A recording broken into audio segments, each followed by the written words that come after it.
চেয়ে প্রিয় নেতা জনাব তারেক রহমানের সাথে একটা বৈঠক আগামী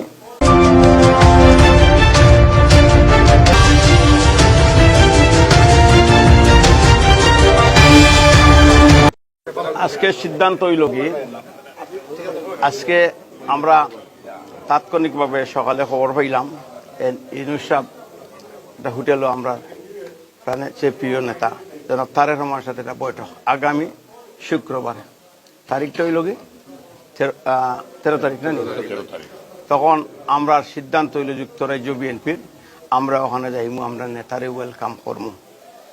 আমরা ইউনূস সাহেবের বিরুদ্ধে না আপনারা প্রশ্ন করছেন, উনি আসছেন, উনি সম্মানিত করতে আমরা সম্মান করি। তান কাজ চলো, তাই টেম্পোরারি গভর্নমেন্ট, তাই কোনো পার্মানেন্ট গভর্নমেন্ট নাই।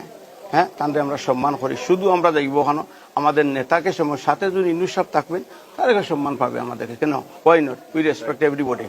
আবার স্পেসিফিকলি ইউনূস সাহেব বহু দেশে গেছেন, আরো কতক দেশে গেছেন, কোনো এইরকম এখানে লন্ডনে আসার পরে যারা কোনোদিন এই দেশের প্রতি কোনো দয়া করে না, কন্ট্রিবিউশন করে, এরা এখানে তো পাগল হয়ে গেল তার লাগে। তো আমরা যাবো ওখানে ইনশাল্লাহ, তাদের আমরা নেতারে আমরা ওয়েলকাম করব, সাথে ইউনূস সাহেব থাকবেন, তাকেও আমরা সম্মান দিব। এটাই যুক্তরাজ্য বিএনপির সিদ্ধান্ত তাৎক্ষণিক। আপনারা জানেন যে 13 জুন শুক্রবার সকালবেলা বাংলাদেশের জাতি তাকিয়ে আছে যে বিএনপির ভারপ্রাপ্ত চেয়ারম্যান দেশনায়ক তারেক রহমান এবং বাংলাদেশ সরকারের প্রধান উপদেষ্টা ডক্টর মোহাম্মদ ইউনূস ওনাদের বৈঠককে কেন্দ্র করে আমরা যুক্তরাজ্যে অবস্থানরত যুক্তরাজ্য বিএনপি সহ জাতীয়তাবাদী শক্তি এবং বাংলাদেশের স্বাধীনতাকামী মানুষ সকলে মিলে তাদের এই বৈঠককে স্বাগত জানানোর জন্য আমরা 13 জুন সকালবেলা আমরা হোটেলের সামনে উপস্থিত হব।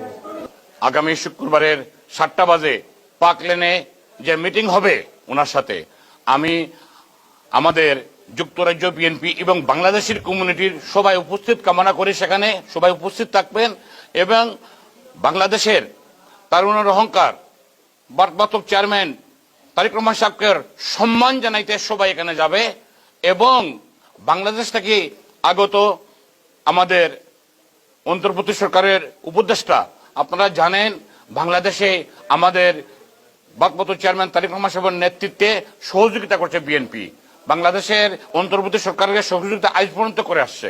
এই ভোটের অধিকারের জন্য আজ পর্যন্ত এই আপনার সহযোগিতা করে আসছে। আমার বিশ্বাস আগামীতে নির্বাচন টাইম মতো হবে, ডিসেম্বরে নির্বাচন হবে ইনশাআল্লাহ, ওইটাকেই স্বাগত জানাই। আসসালামু আলাইকুম।